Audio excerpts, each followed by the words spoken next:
हिना और समारा की मुहिम, एक दिलचस्प तालीमी और ख्याली कहानी बच्चों के लिए एक खूबसूरत रोशन सुबह थी। स्कूल की छुट्टियां हो चुकी थीं और हिना अपने दोस्तों के साथ खेलने की मंसूबाबंदी कर रही थी, मगर इस बार वो कुछ मुख्तलिफ करना चाहती थी। समारा, हम हर बार पार्क आ झूला घर ही क्यों जाते हैं? हिना ने पूछा। समारा ने कंधे उचकाए, तो क्या करें? हिना की आंखों में चमक आई। आओ आज शहर के पुराने म्यूजियम चलें। सुना है वहां एक खुफिया कमरा है। दोनों दोस्त अपनी साइकिलों पर बैठकर पुराने म्यूजियम की तरफ निकल पड़े। वो जगह काफी खामोश और सुनसान थी, जैसे वक्त वहीं रात गया हो।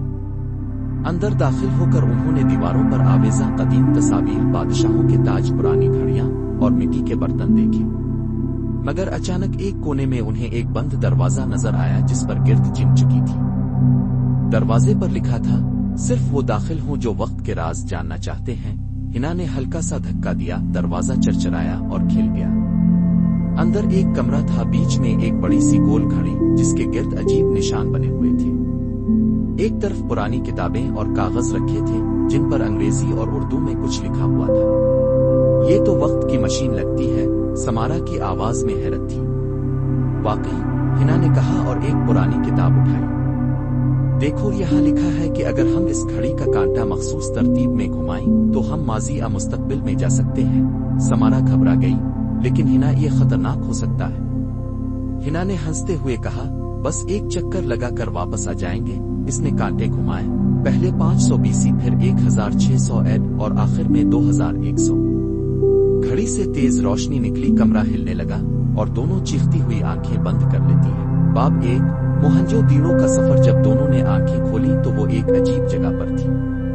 अर्ध गिर्द मिट्टी की इमारतें, लोग कपड़े से लिपटे हुए और पानी की नालियां बह रही थी। ये तो मोहनजोदड़ो है, हिना ने खुशी से कहा। उन्होंने देखा कि एक बच्चा रोता हुआ भाग रहा है। मेरी माँ, मेरा खिलौना नदी में गिर गया। हिना और समारा ने फौरन मदद की और नदी के किनारे से खिलौना निकाला। सब लोग खुश हुए और उन्हें अपनी तकरीब में शामिल किया, जहां उन्हें कदीम खाने और रक्स दिखाए गए। ये लोग कितने सादा और मोहब्बत करने वाले हैं, समारा ने कहा। अचानक घड़ी की रोशनी दोबारा चमकी और वो दोनों दोबारा चक्कर। बाब 2, मुगलिया दौर का राजमहल। अब वो मुगल बादशाह के महल में थी। खूबसूरत बाग, फवारे और हाथियों की सवारी। एक शहजादी रोती हुई बाग में आई। मेरी पेंटिंग कोई चरा कर ले गया है, जो बादशाह के लिए थी। हिना और समारा ने खोज शुरू की और आखिरकार एक नौकर को पकड़ा जो पेंटिंग चरा कर ले जा रहा था। बादशाह खुश होकर बोला, तुम दोनों ने मेरे महल की इज्जत बचाई है, हम तुम्हें इनाम देते हैं। मगर इसी वक्त घड़ी की रोशनी फिर चमकी और वो अगले सफर पर रवाना हो गई। बाब 3, मुस्तकबिल का माहौलियाती शहर। साल 2100। अब उनके सामने एक अजीब व गरीब शहर था, जहां सब कुछ हवा में उड़ रहा था। गाड़ियां जमीन से ऊपर, दरख्तों के बीच इमारतें और बच्चे रोबोट्स के साथ खेल रहे थे। वो एक स्कूल में दाखिल हुई जहां सब बच्चे ऑनलाइन पढ़ रहे थे। एक टीचर ने कहा, यहाँ बच्चों को माहौल की हिफाजत सिखाई जाती है। हर बच्चा एक पौधा लगाता है और इसे खुद पानी देता है। हिना और समारा ने भी दरख्त लगाया। समारा ने हैरानी से कहा, काश हमारा हाल भी ऐसा हो।